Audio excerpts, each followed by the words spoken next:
welcome all of you to this second session of the workshop, Social-Cultural Context of Violence.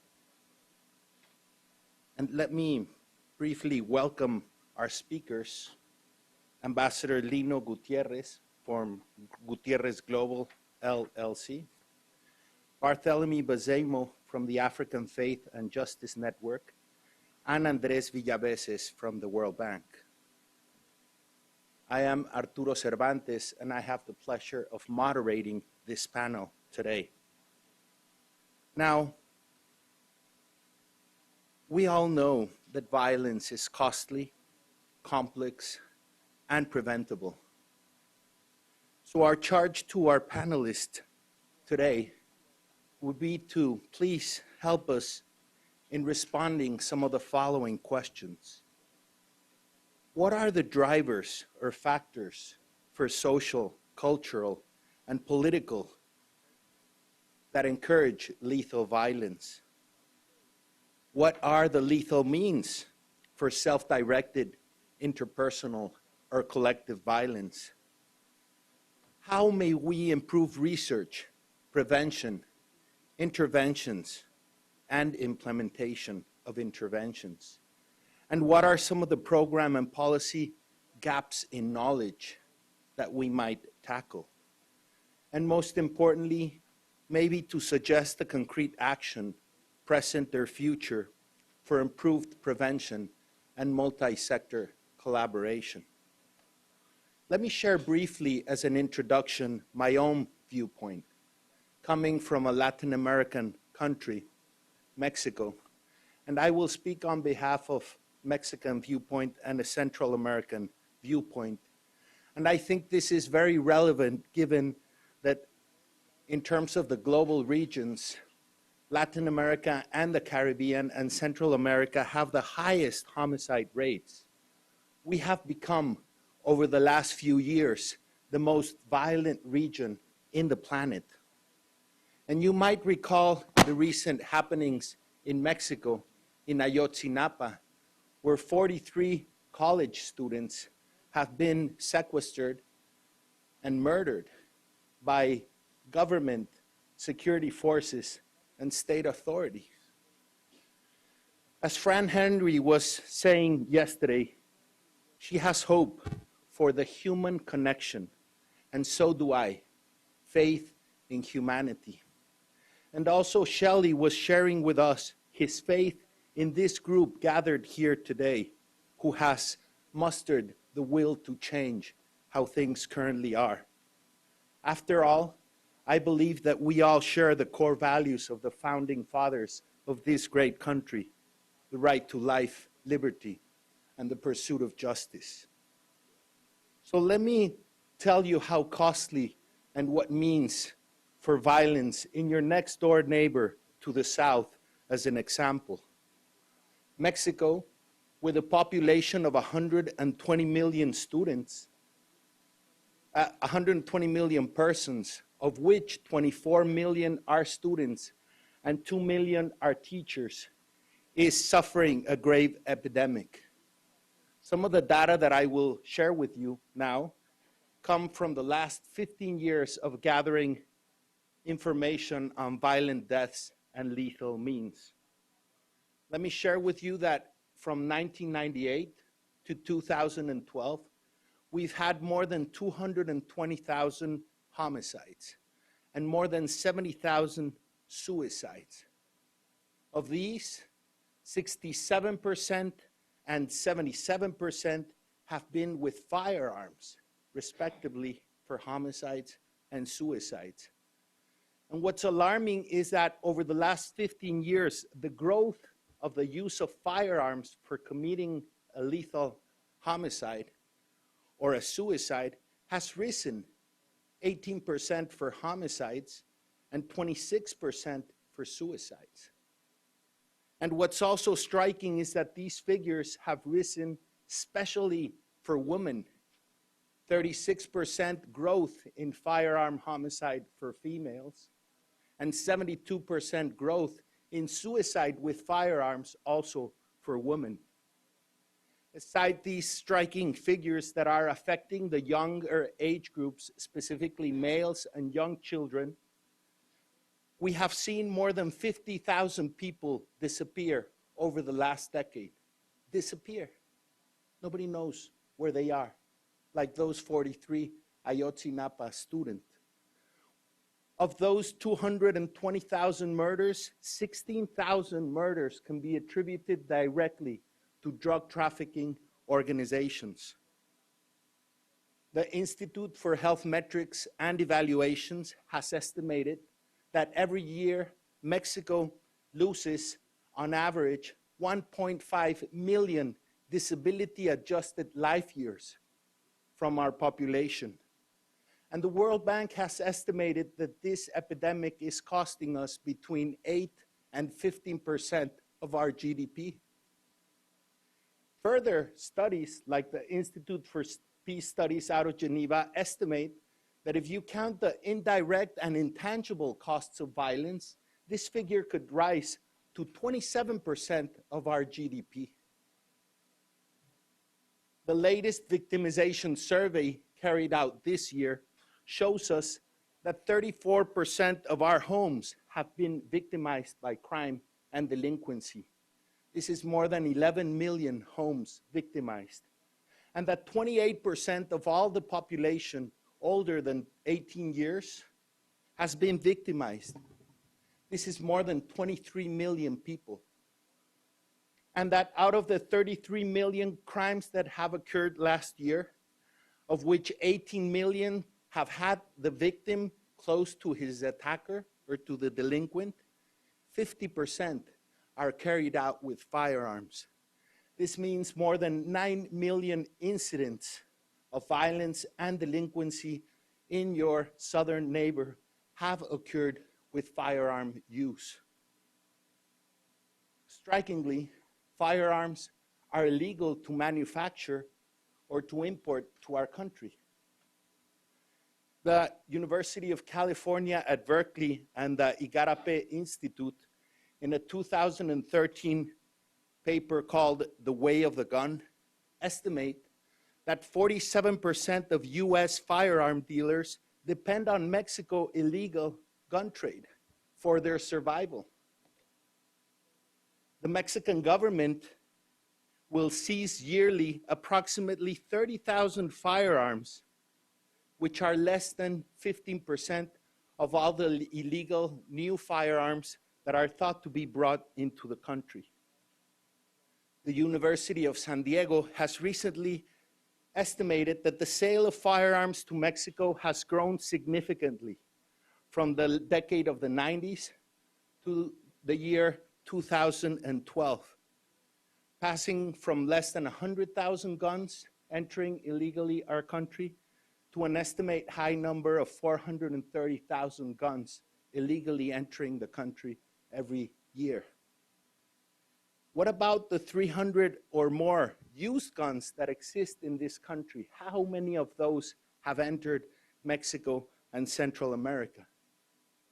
The United States Government Accountability Office has estimated that 70% of Mexican guns recovered in crime scenes are US traced.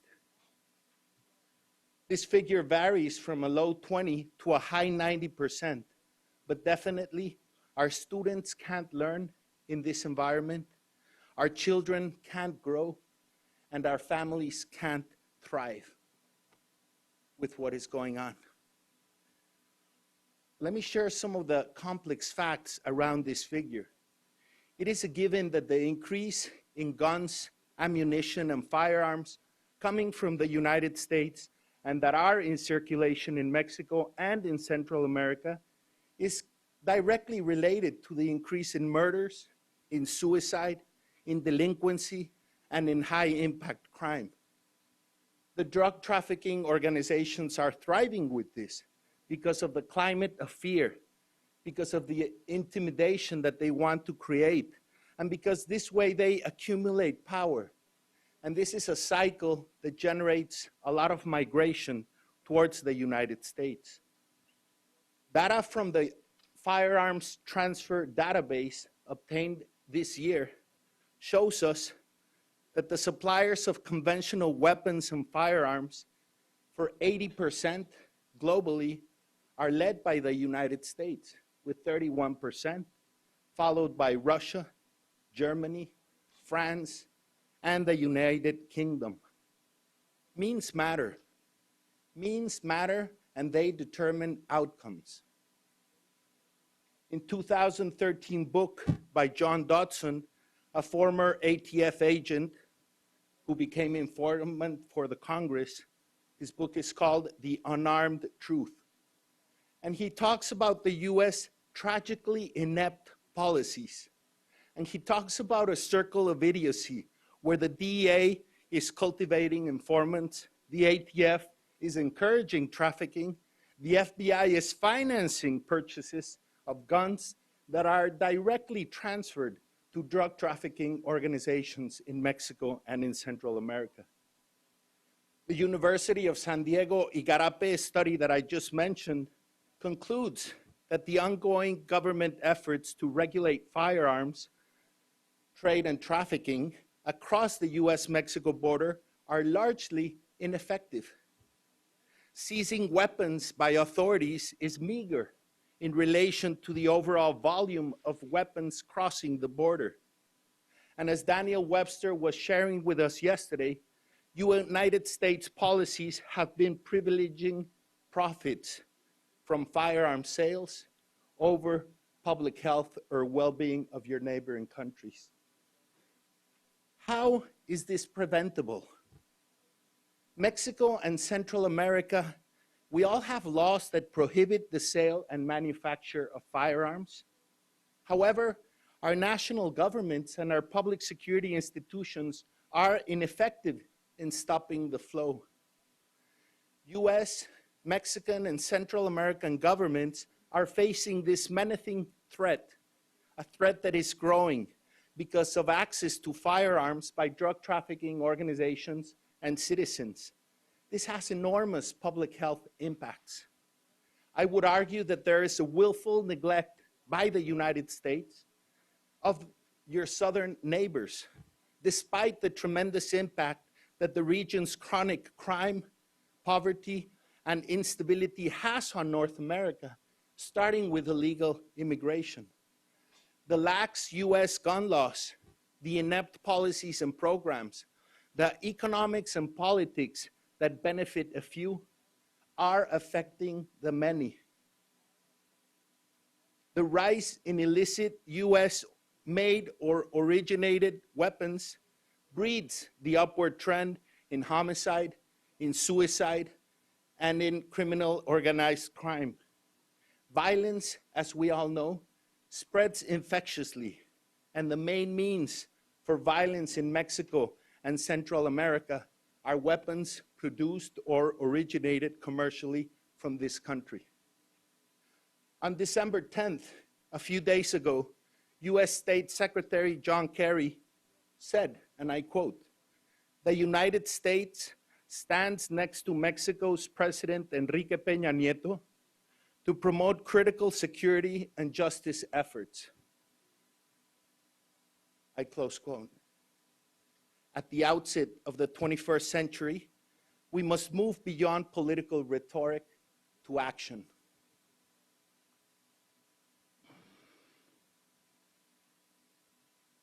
Having said this, what are the actions that I would propose?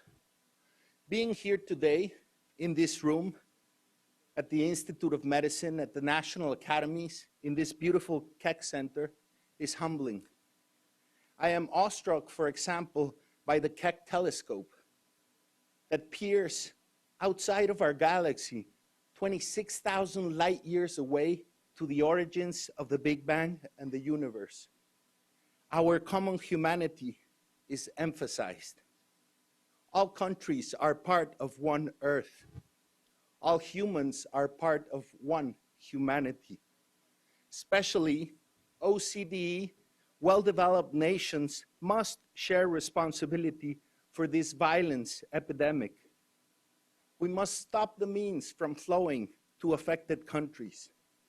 The scale of trade demonstrates that the United States is an important contributor to the global supply of firearms in illicit markets. These are the main means for the violence that we are living every day.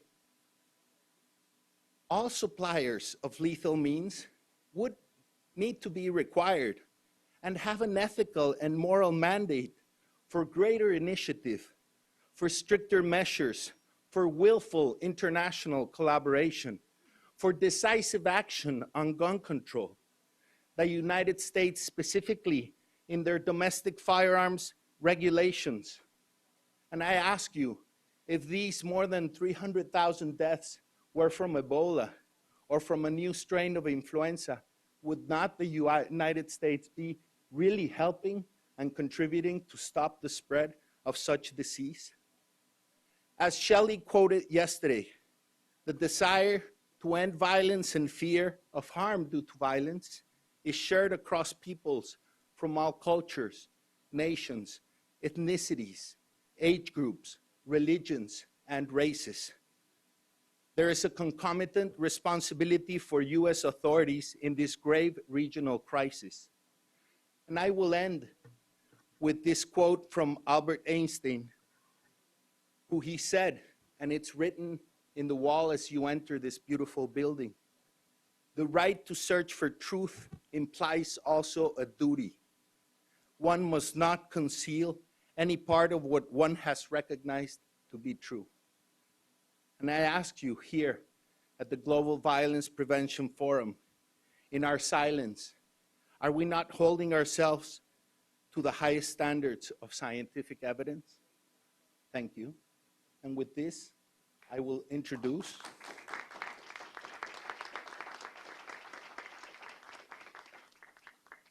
I hope you like the globe. And please, it is my pleasure to introduce Ambassador Lino Gutierrez, who will talk about a diplomatic view for global violence prevention.